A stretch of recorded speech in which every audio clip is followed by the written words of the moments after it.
Bismillahirrahmanirrahim. Assalamualaikum warahmatullahi wabarakatuh. Pada kesempatan hari ini, pada mata pelajaran daring teknologi One, kita akan coba membahas tentang materi sambungan untuk wireless access point dengan mode point to point dan point to multi point.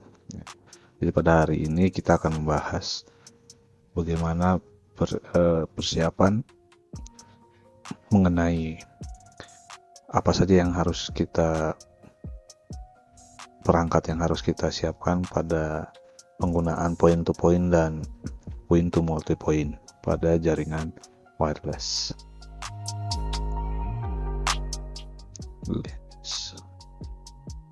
Point to point dan point to multi point adalah infrastruktur jaringan berbasis nirkabel yang saat ini telah banyak digunakan ya, dan menjadi salah satu opsi untuk mendistribusikan atau mengkoneksikan akses internet ke klien ya, atau dalam pengertian lain bisa disebut mendistribusikan akses koneksi jaringan LAN pun bisa ya, antar lokasi satu dengan lokasi dua yang boleh dikatakan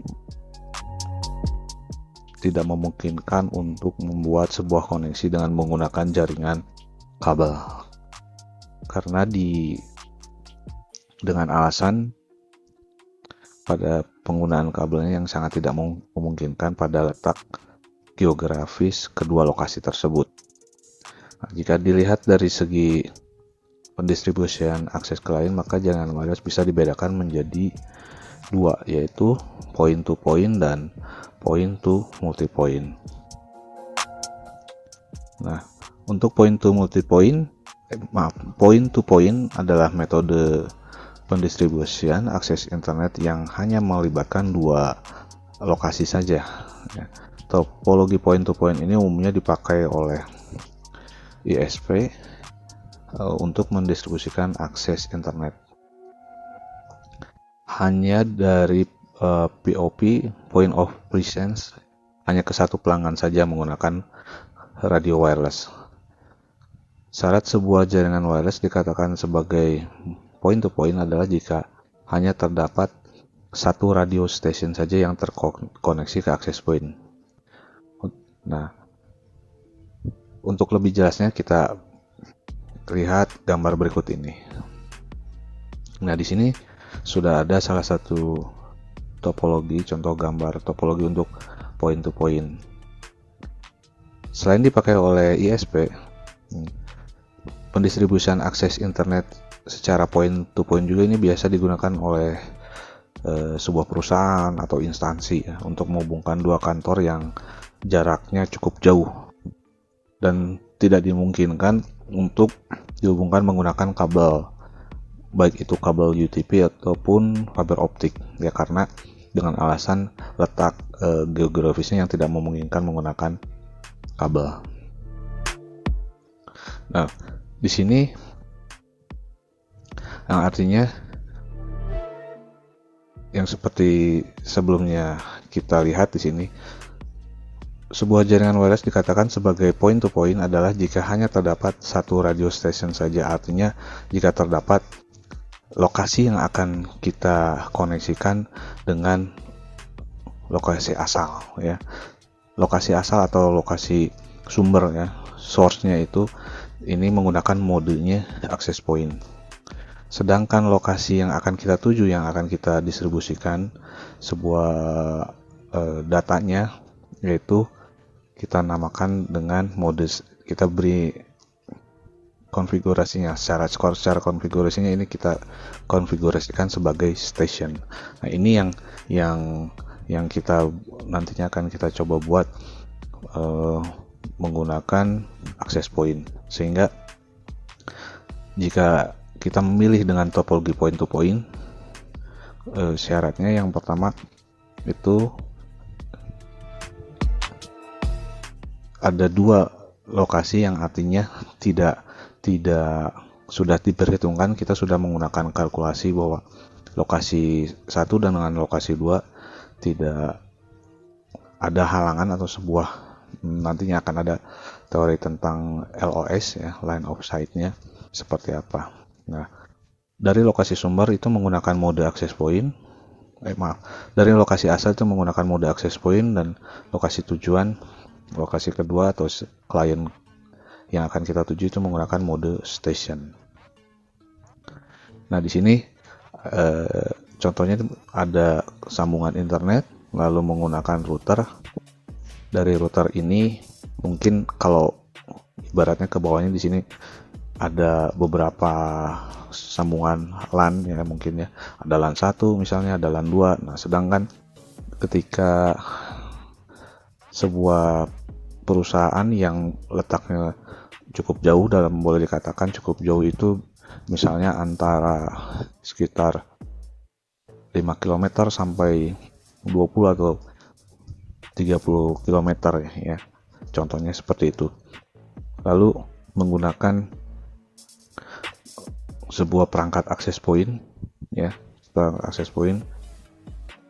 Dan di sini kalau kita lihat ada sebuah tower ya, artinya tower yang kita sudah kalkulasikan berapa ketinggiannya ya.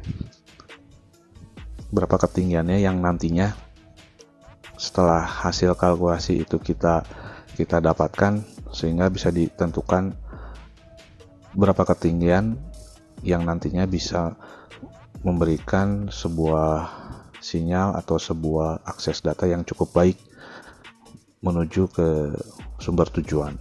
Ya, contohnya di sini juga sebuah kantor, salah satu kantor yang akan kita tuju. Di sini juga menggunakan sebuah tower yang sudah dikalkulasikan berapa tingginya sehingga mendapat jarak atau koneksi yang ideal atau koneksi yang baik. Nah, di sini pada penggunaan access point ini dihubungkan menggunakan, di sini kalau terlihat di sini seperti switch ya, seperti switch. Lalu dari switch ini dibagi menjadi ke beberapa PC. Nah, ini sebuah gambaran topologi untuk point to point. Nah, di sini ada satu kelebihan dan kekurangan ketika kita menggunakan koneksi point to point. Nah, untuk kelebihan dari point to point yaitu jaringan lebih stabil. Hal ini karena access point hanya memancarkan sebuah sinyal ke satu station saja, sehingga throughput yang dihasilkan akan maksimal. Bandwidth yang dialirkan melalui wireless tersebut sepenuhnya akan diterima oleh satu station saja ya. Karena ini mengapa alasan point to point ini umumnya dipilih oleh ISP untuk menghandle merecover satu customer ya, dengan service dedicated. Lalu berikutnya maintenance-nya lebih mudah jika terjadi satu intervensi ya, karena proses tuning channel tidak akan mengganggu link yang lain. Jadi satu channel yang akan kita tentukan untuk sebuah access point ya. Jadi kalau antara access point dengan station itu harus syaratnya channelnya itu harus sama ya. Misalnya access point ini menggunakan channel 10, dengan secara otomatis stationnya harus menggunakan channel 10. Yang terakhir, cocok digunakan untuk kebutuhan jaringan jauh karena umumnya antena yang dipakai yaitu tipe antena grid yang memiliki sudut pancaran lebih fokus ke satu titik saja. Nah, untuk point to point ataupun point to multipoint di slide selanjutnya saya akan bahas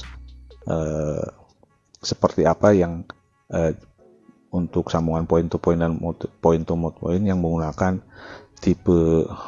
antena atau yang sudah dalam satu perangkat itu sudah tidak menggunakan secara fisiknya tidak menggunakan antena eksternal, tapi sudah menggunakan antena internal dari sebuah access point. Nah, untuk kekurangan dari PTP ini, yaitu biaya instalasi ini lebih mahal karena access point hanya bisa dipakai oleh satu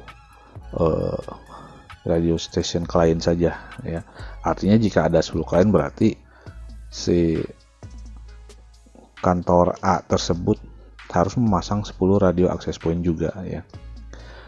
Nah, semakin banyak radio access point yang dipasang pada sebuah POP, maka akan semakin tinggi pula potensi terjadinya sebuah intervensi atau tabrakan frekuensi, karena frekuensi yang akan digunakan pada access point itu sangat terbatas ya.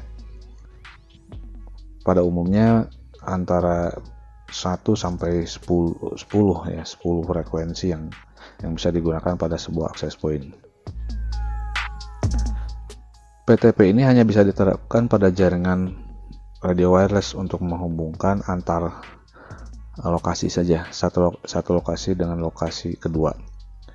Tidak bisa dipakai untuk mengkoneksikan device end user layaknya seperti jaringan WiFi. Contohnya ketika dibuat sebuah mode point to point ya, jadi koneksinya itu hanya antara access point dengan access point ya, tidak bisa digunakan oleh user menggunakan misalnya menggunakan smartphone atau notebook atau laptop ya. Nah, ini adalah kelebihan dan kekurangan dari point to point. Oke, berikutnya untuk point to multi point ya. Jika sebelumnya untuk point to point menghubungkan satu access point ke satu station saja, maka untuk point to multi point merupakan satu kebalikannya, yaitu metode pendistribusian akses internet ya, atau akses data dari satu access point ke banyak radio station. Penggunaan point to multi point biasanya dipakai untuk menekan biaya, artinya kita mencoba membuat sebuah sambungan koneksi dengan kita menekan biaya sehingga tidak terlalu tinggi ya. Karena hanya dengan satu radio access point saja kita sudah bisa mengkoneksikan beberapa station access point sekaligus. Lalu antena yang dipakai biasanya memiliki sudut pancaran dari 45 sampai 180 derajat antena sektoral ya. Itu untuk satu access point. Lalu ada lagi kita bisa menggunakan sebuah access point menggunakan yang pancarannya ke segala arah ya, artinya 360 derajat menggunakan antena omnidirectional. Nah, ini hanya beberapa opsi saja dalam penggunaan access point di mode point to multi point. Nah, untuk ilustrasi penggunaan topologi point to multi point ini bisa kita lihat pada gambar berikutnya ini. Nah, selain digunakan pada infrastruktur jaringan, metode point to multi point juga bisa digunakan pada jaringan Wi-Fi, di mana pada jaringan Wi-Fi terdapat satu access point yang digunakan melayani banyak device end user, sekaligus yang mana hal ini tidak bisa kita terapkan jika menggunakan point to multi point. Itu contoh sederhananya. Nah, bisa kita lihat pada gambar ini ya, pada satu kantor, misalnya di sini ada kantor A ya, menggunakan akses internet lalu memiliki sebuah router, di mana nanti router di sini mempunyai sambungan outputnya yang kita tujukan untuk pada sebuah access point. Yang pastinya di sini menggunakan kita dengan perhitungan kalkulasi ketinggian tower atau penampang untuk antena ya.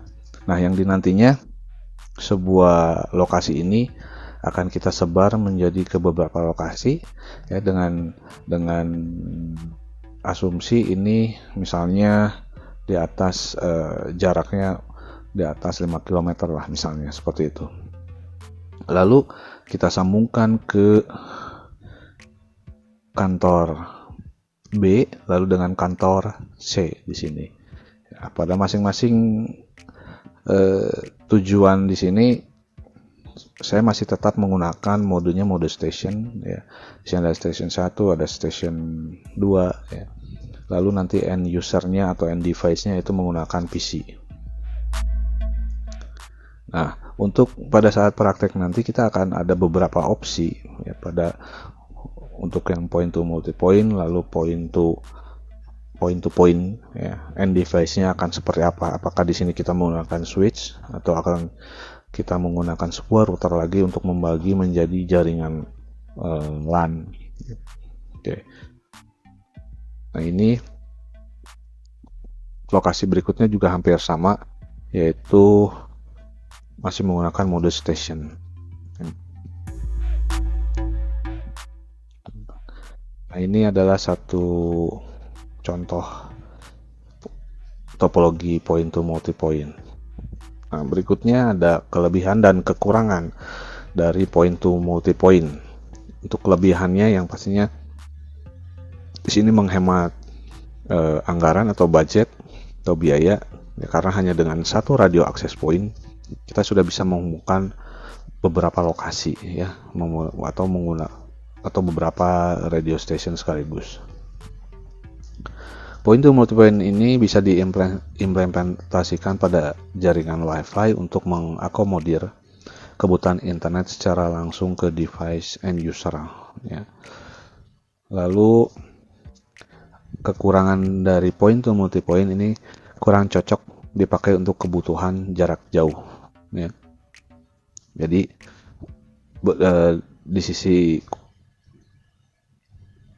sebuah access point yang nantinya disebar ke beberapa lokasi itu, ketika jaraknya yang ditempuh ini jauh ya, artinya misalnya antara 10 sampai 15 km misalnya seperti itu ya, ini sini akan membuat sebuah access point menurun daya kerjanya ya.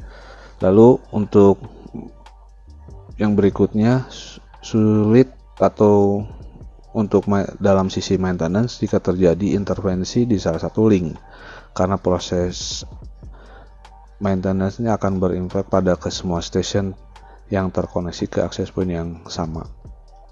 Lalu throughput yang dihasilkan kurang maksimal karena satu access point harus menangani banyak radio station sekaligus.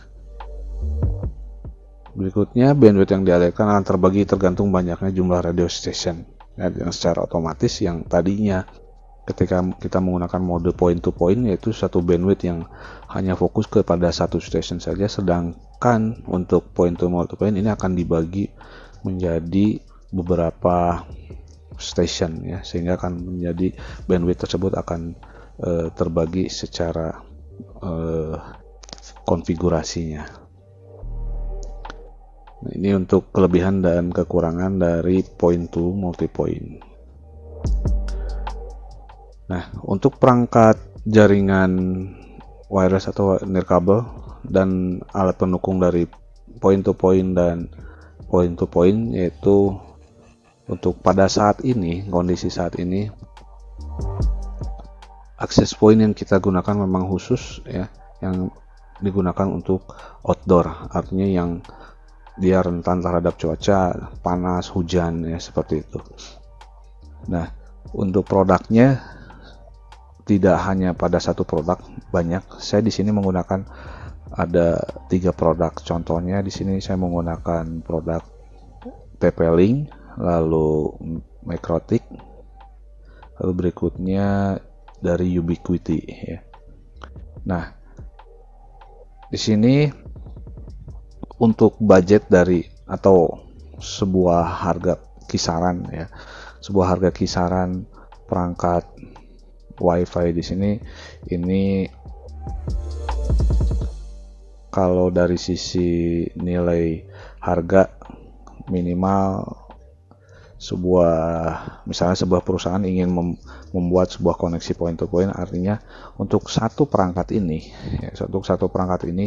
kisaran paling minimal yang harus kita miliki yaitu sekitar antara 2 juta rupiah dan bisa mencapai untuk atau lebih lah, boleh dikatakan seperti itu. Dan pilihan produknya tidak hanya seperti yang saya tampilkan di sini ya, seperti ini, tidak hanya seperti ini. Banyak sekali pilihan-pilihan yang harus yang pastinya kita harus paham dengan spesifikasi perangkat di sini. Itu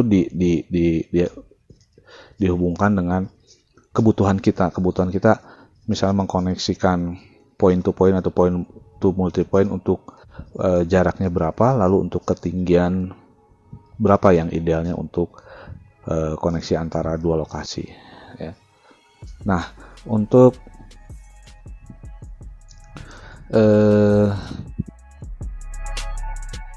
sebuah perangkat di sini ada dua frekuensi. Yang pertama itu ada 2,4 GHz ya, lalu untuk 2,4 GHz dan 5 GHz ya. Ini tergantung kita mau mencoba seperti apa konfigurasi atau setting dari point to point dan point to multi point.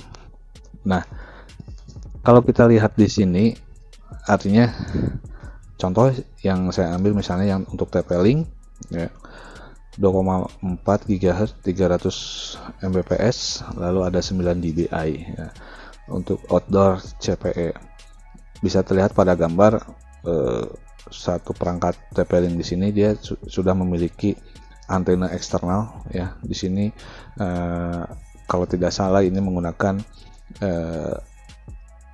sektoral ya, sektoral.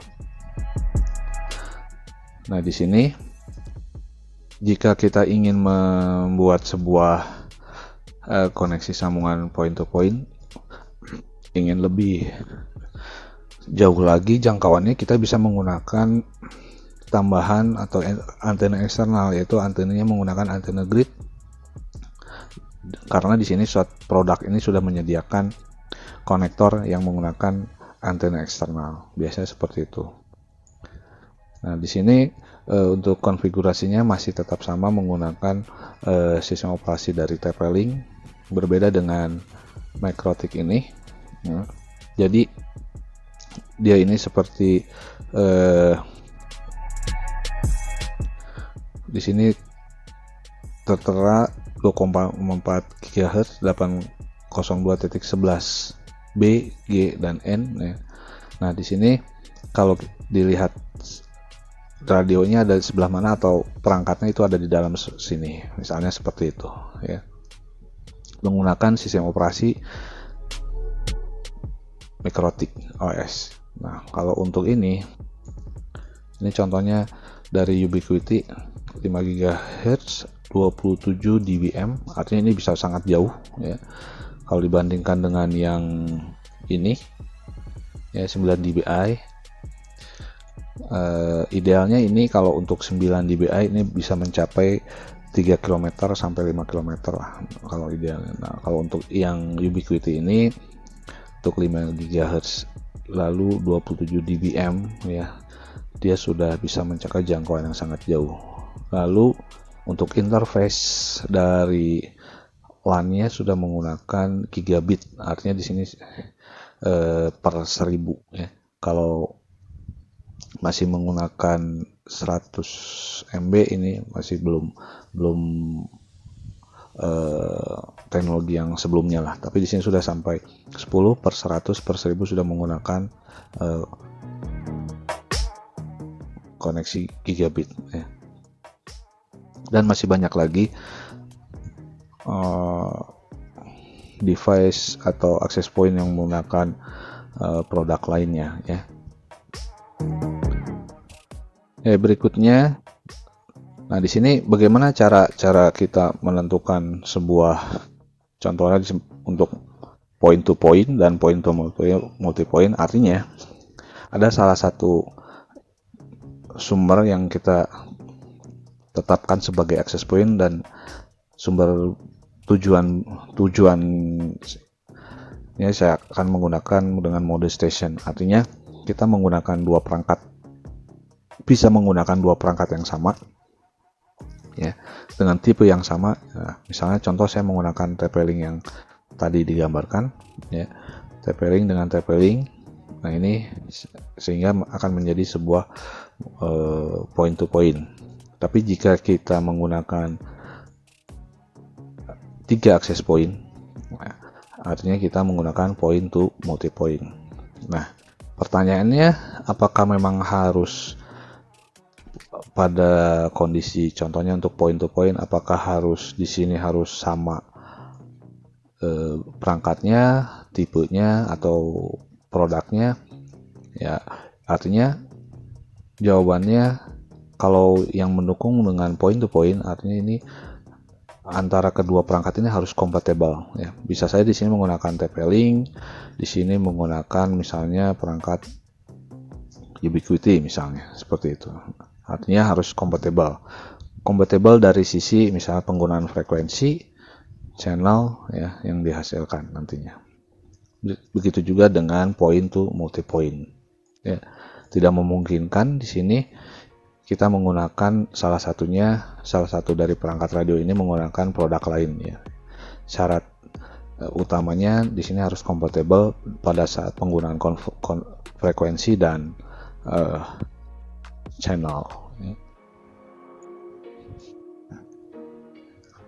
Nah, jika kita lihat gambar di sini, yaitu ini penggunaan akses point yang berbeda dengan yang sebelumnya. Kalau ini sudah pada sebuah perangkat di sini sudah menggunakan antena eksternal untuk outdoor, ya. Berbeda dengan yang ini ketika kita akan menggunakan atau kita memiliki sebuah perangkat di sini ada satu radio board. Nah, di sini ini produknya dari Mikrotik. Lalu di sini penempatan pada sebuah casing, ya, casing menggunakan radio box. Ya, artinya di sini sebuah radio box di sini standarnya tidak pada saat cuaca hujan misalnya, ya. Pada saat cuaca hujan tidak boleh ada kebocoran, ya, tidak ada kebocoran. Lalu di sini penggunaan router boardnya dengan menggunakan konektor sambungan untuk antena. Nah, penempatannya ini masih sama dengan perangkat sebelumnya pada sebuah tower, ya. Pada sebuah tower, makanya di sini ada mounting, ya, sebuah mounting untuk atau penempatan untuk dari box di sini ke sebuah material tower, ya. Nah, dari sambungan router board ini menggunakan yang namanya sebuah kabel pigtail. Semakin panjang sebuah kabel pigtail yang kita gunakan, ini akan semakin banyak loss yang dihasilkan pada daya throughput si antena di sini. Artinya syarat untuk kabel pigtail ini harus jarak antara radio board dengan antena ini tidak boleh terlalu panjang, ya. Maksimal dengan jarak idealnya itu sekitar 1 meter lah. Untuk lebih baiknya itu penggunaannya harus lebih sedikit atau pendek, ya. Nah, di sini kabel pigtail kalau dilihat saya zoom di sini, ini menggunakan konektor yang memang khusus digunakan untuk konektor sinyal frekuensi untuk wireless atau WiFi, ya. Nah, untuk konektor di sini mungkin silahkan di searching lagi di Google penggunaan konektor untuk kabel pigtail itu apa saja. Di sini ada yang kecil, ada yang besar seperti ini, ya. Lalu setelah kita memiliki sebuah kabel pigtail, nanti yang konektornya yang kecil ini bisa kita lihat penggunaannya masih seperti ini, ya. Kita cocokkan dengan radio boardnya, ya, untuk sambungan ke radio board. Lalu untuk outputnya ke antena juga harus dicocokkan. Dia menggunakan konektor seperti apa, ya, dengan tipe yang sama seperti ini. bisa kita lihat di sini ada sebuah kabel yang nantinya mau untuk menghubungkan ke pigtail. Nah, dari antena grid di sini dia juga memiliki sebuah besaran yang nantinya bisa menjangkau jaraknya berapa jauh ya, dihitung berdasarkan satuan dBi ya. Ada yang menggunakan 9 dBi, bisa sampai 20 ya, 21 dBi, itu semakin jauh ya. Nah, ini penggunaan di sini untuk radio board, lalu menggunakan pigtail, lalu menggunakan antena grid. Untuk pada kondisi sekarang di sini masih sudah jarang ya, karena di sini sudah ada sebuah produk yang memang nggak harus kita harus menambah lagi kabel pigtail, menambah lagi antena eksternal ya. Dengan cukup seperti ini yang tidak memerlukan antena eksternal, ini sudah bisa mencapai lokasi yang jauh ya. Nah, lalu saya akan bahas perangkat pendukungnya untuk point to point dan point to multipoint. Yang pertama itu ada kabel. Untuk kabel UTP di sini yang disarankan minimal menggunakan Cat 5 ya. Untuk saat ini sudah ada penggunaan Cat 6 dan harganya agak berbeda dengan Cat 5 yang pastinya lebih mahal Cat 6 ya. Nah, untuk penggunaannya khusus untuk outdoor, artinya kalau kita lihat seperti ini, contoh saya mengambil produk dari Belden ya, seperti ini.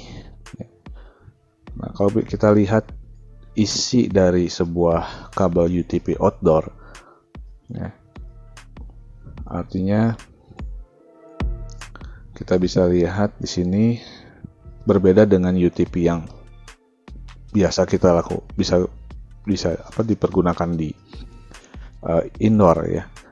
Nah, di sini dia menggunakan tambahan material, artinya si UTP ini dilindungi menggunakan seperti aluminium foil. Tujuannya apa? Tujuannya supaya bisa bertahan di outdoor ya, dengan kondisi cuaca yang berbeda-beda, bisa panas, bisa hujan ya, seperti itu. Nah, untuk selain UTP juga yang sangat disarankan yaitu menggunakan kabel maaf, di sini saya harusnya kabel STP ya, bukan UTP. Ini kabel STP. Kalau UTP kan di sini unshelled ya. Lalu untuk STP itu menggunakan shield itu sebuah pelindung. Makanya untuk kabel outdoor digunakan pelindung.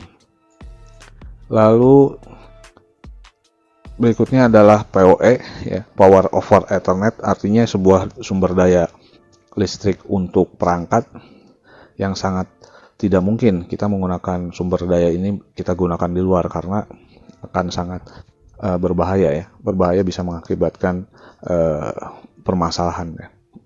Timbul permasalahan seperti korslet atau yang lainnya. Makanya kita menggunakan sebuah PoE.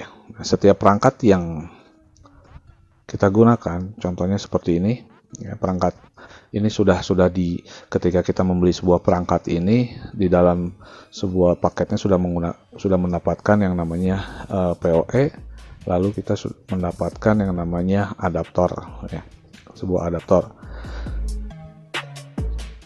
Nah, sebuah power over Ethernet di sini adalah sumber daya listrik yang dihasilkan dari adaptor ya. Sebuah dari adaptor artinya sebuah sinyal listrik yang nantinya kita sambungkan ke kalau dari komposisi sebuah kabel STP atau UTP ini ada 8 kabel ya. Nah, kabel yang kita sambungkan untuk listrik itu adalah yang berwarna biru putih, coklat, dan putih coklat. Itu untuk sambungan yang digunakan untuk PoE. Sedangkan untuk yang putih orange, lalu hijau dan putih hijau itu ini digunakan untuk data. Nah, sumber dayanya yang dihasilkan dari sebuah adaptor. Ya, adaptornya seperti ini misalnya. Adaptor DC antara 12 sampai 24 volt. Nah, di sini kalau kita lihat dari PoE-nya, ya, di sini untuk konektor adaptor, lalu di sini ada PoE, ada LAN. Nah, ini tujuannya kemana aja? Nah, untuk PoE ini disambungkan ke perangkat, ya, perangkat yang tadi. Nah, sedangkan untuk LAN ini disambungkan bisa ke router, bisa ke sebuah switch, bisa ke sebuah PC. Ya. Apakah sebuah outdoor di sini mutlak harus menggunakan sebuah perangkat PoE? Jawabannya iya, karena sangat tidak mungkin kalau pada sebuah tower yang menampangkan sebuah access point ini menggunakan kabel listrik sampai ke atas atau ke sumber access point, ini sangat tidak mungkin. Jadi artinya di sini kita menggunakan alat yang namanya sebuah PoE di sini. Ya. Nah, lalu berikutnya di sini yang saya bahas yaitu tower. Ada sebuah tower penggunaan penampang access point, ya. Tower Triangle ini dinamakan dengan Tower Triangle. Bisa kita lihat seperti ini gambarnya. Di sini ada sebuah radio board, ada antena grid, lalu menggunakan tower. Nah, ketika saat seorang teknisi yang memanjat sebuah tower di sini, ya, persyaratan yang paling utama yaitu alat keselamatan. Ya, alat keselamatan ini bisa menggunakan semacam satu ikat pinggang atau tali, ya, untuk keamanan. Misalnya bisa kita gunakan untuk keperluan yang pemanjat tebing, ya, pemanjat tebing. Nah, ini harus diperlukan pada saat kita menaiki sebuah tower, ya. Nah, untuk tower triangle di sini kenapa disebut dengan triangle? Artinya di sini sebuah yang dibentuk menjadi sebuah segitiga, ya, memiliki beberapa diagonal untuk memperkuat dari tower tersebut, ya. Contoh misalnya ini syarat ketika membuat sebuah tower triangle, ya, kita harus memiliki fondasi tower, lalu ada grounding, ya. Grounding di sini untuk menggunakan sebuah kawat tembaga untuk anti petir, misalnya gitu, seperti itu. Lalu dari triangle di situ kita memiliki sebuah boleh katakan ketika sebuah tower ini dinamakan satu seperti ini, dinamakan satu stake, ya, satu stake dalam ini satu stake di sini, ya, dari sini sampai sini. Nah, ini kita menarik menggunakan sebuah kawat, ya, dengan penampang diameter yang sudah ditentukan, pastinya ditarik ke tiga lokasi lah, tiga lokasi penarikan seperti itu, dengan tujuan agar si tower ini yang kita pasang ini berdirinya kokoh, tidak rentan terhadap contohnya seperti angin atau cuaca lainnya, ya. Nah, jika kita memerlukan dalam satu satu lokasi pemasangan, satu stake itu kita bisa lihat di sini adalah 4 meter. Ya, berarti kalau kita keperluannya 40 meter, berarti ada 4 stake, ya, 4 stake yang kita pakai. Nah, di sini untuk lebarnya 25 cm. Lalu ada diagonal besinya, ada vertikal besi, ada horizontal besinya. Ini satu syarat yang harus digunakan pada saat pembuatan sebuah tower. contoh fisik. Ini ada yang rectangle ya, kotak, kalau ini triangle ya. Lalu di atasnya menggunakan split anti petir ya, seperti ini.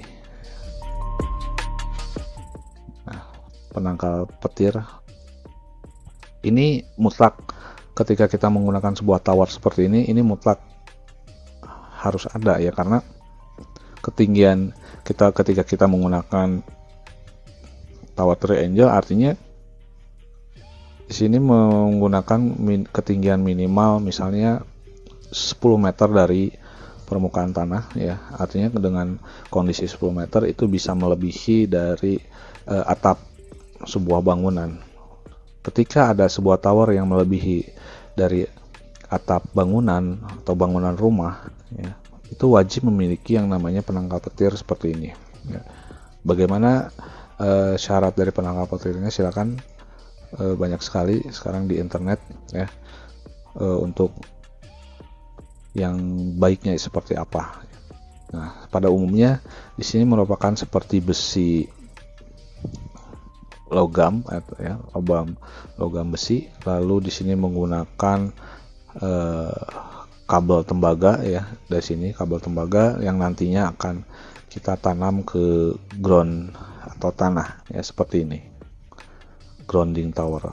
Nah, ini akan nantinya ketika ada suatu cuaca yang menghasilkan petir, dia akan terlebih dahulu akan mengenai si penangkal petir ini ya. Jadi tidak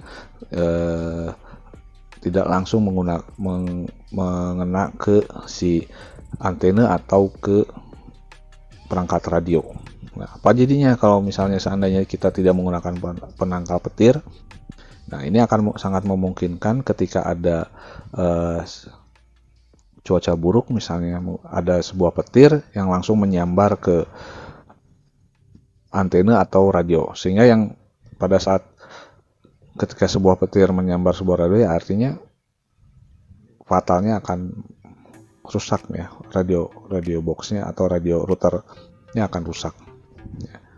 Nah, di sini ada cara untuk meminimalkan bagaimana ketika ada cuaca buruk ya, kita bisa meminimalisir menggunakan penangkal petir ya, seperti ini.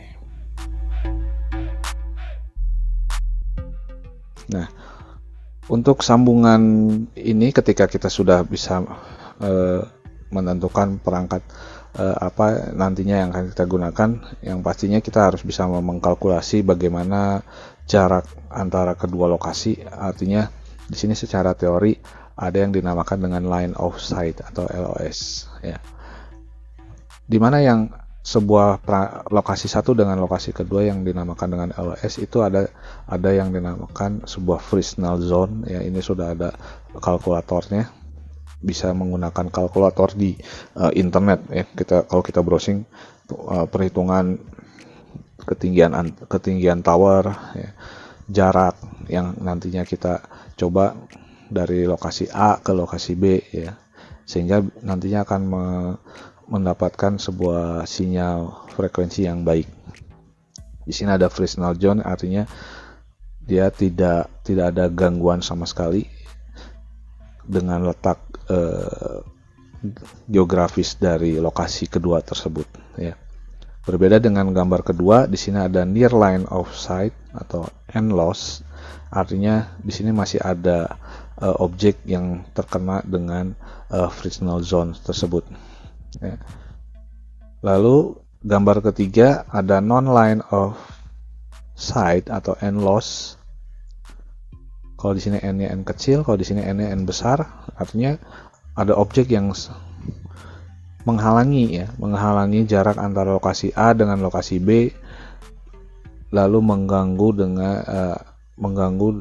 frictional zone di sini ya, terhalang. Jadi kalau bisa disimpulkan, ini kualitas sinyal yang baik, sedang, dan ini buruk ya. Artinya dengan kondisi seperti ini ya akan sangat percuma gitu kita menggunakan sebuah point to point ya, sebuah metode point to point, tapi ketika kita coba ada objek yang menghalangi antara lokasi A dengan lokasi B. Nah, jalan keluarnya seperti apa? Artinya lokasi A harus meninggikan lagi sebuah towernya, berikut juga dengan lokasi B. Nah, seperti ini, sehingga nanti kualitas sinyal yang dihasilkan akan baik ya.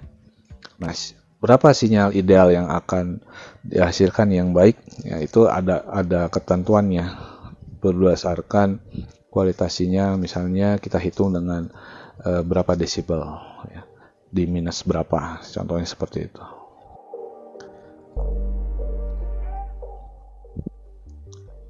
Nah, ada lagi kalau kita dalam penggunaan tower, boleh katakan mengeluarkan budget yang cukup ya, boleh dikatakan lumayan mahal. Kita bisa menggunakan ketika ketinggian tidak terlalu tinggi ya, ini misalnya hanya menggunakan tower yang ketinggian untuk access point itu hanya misalnya di sini 11 meter. Kita bisa menggunakan teleskopik untuk tubing aluminium ya, sebuah pipa besi ya, pipa besi yang setiap stage-nya atau setiap panjangnya itu berbeda diameternya, sehingga ketika kita tarik secara keseluruhan dari beberapa gabungan besi itu akan menghasilkan yang sangat tinggi. Kenapa di sini desain seperti ini ya, karena untuk penggunaan yang besi yang sangat panjang ya, total dengan 11 meter, ini akan memudahkan seorang yang ditugaskan membuat sebuah tiang antena ya, seperti ini. Jadi untuk setiap penampang besi ini berbeda panjangnya. Di sini kalau kita lihat satu penampang utamanya yaitu dengan diameter 1 in 3/4 ya, hampir 2 in ya. 1 in 3/4 itu dengan panjangnya 150 cm, artinya 1,5 meter. Lalu penampang kedua itu panjangnya 135 cm dengan diameter 1,5 in ya. Jadi semakin panjang dia ini diameternya akan semakin kecil, lalu panjangnya akan semakin berkurang ya, contoh seperti ini. Nah, ini ketika kita menggunakan yang hanya cukup memerlukan ketinggian kurang dari 11 meter lah, boleh katakan seperti itu. Nah, topologi untuk point to point untuk praktek ya, saya bisa membuat sebuah video pembelajaran untuk praktek itu untuk pertemuan minggu depan, tidak untuk pertemuan hari ini. Jadi untuk hari ini kita hanya membahas dari topologi point to point dan point to multi point ya, apa yang sebelumnya sudah saya jelaskan. Nah, untuk minggu depan dan beberapa minggu ke depan kita membahas tentang saya akan membuat sebuah video demonstrasi untuk topologi point to point 1, lalu dengan point to point 2 ya. Nah, apa perbedaan dari point to point 1 dengan point to point 2 atau PTP 2? Untuk PTP 1 yaitu sebuah perangkat access point ya, khususnya outdoor. Yang saya gunakan itu adalah 2 untuk office A dan office B. Lalu di office A saya hanya menggunakan router board untuk sambungan untuk manajemen untuk sambungan internetnya. Lalu di office B-nya saya hanya menggunakan dari perangkat access point office B, saya hanya membutuhkan sambungan hanya 1 laptop saja ya. Berbeda dengan topologi PTP yang kedua, untuk office A untuk memanajemen sambungan internetnya saya masih menggunakan router board. Nah, Perbedaannya di Office B yang tadinya sambungannya hanya ke sebuah laptop saja, tapi di Office B saya menggunakan router board lagi, sehingga nanti di sini saya akan bisa memanajemen penggunaan LAN untuk Office B. Ya. Perbedaannya cuma dari sisi itu saja. Ya. Nah, mungkin jadi kesimpulannya di sini kita sudah bisa membuat sebuah rencana untuk ketika ada satu lokasi dengan lokasi berikutnya dengan menggunakan topologi point to point, atau jika kita ingin merencanakan sebuah topologi untuk point to multi point. Dari sisi sebuah perangkatnya sudah kita bisa tentukan yang nantinya bagaimana untuk penggunaan perangkat point to point, ya syaratnya, lalu untuk penggunaan syarat point to multi point. Nah, untuk minggu depan kita akan coba melihat bagaimana pada umumnya membuat sebuah konfigurasi pada access point. Contohnya untuk point to point untuk access point dari Office A ke Office B, ya. Sehingga nanti apa yang dihasilkan di lokasi B atau di Office B, apakah bisa menggunakan sambungan internet dari Office A, ya, seperti itulah kesimpulannya. Ya, mungkin itu saja yang bisa saya sampaikan untuk materi hari ini. Terima kasih atas perhatiannya. Sampai ketemu di materi video demonstrasi untuk point to point minggu depan. Wabillahi taufiq wal hidayah. Wassalamualaikum warahmatullahi wabarakatuh.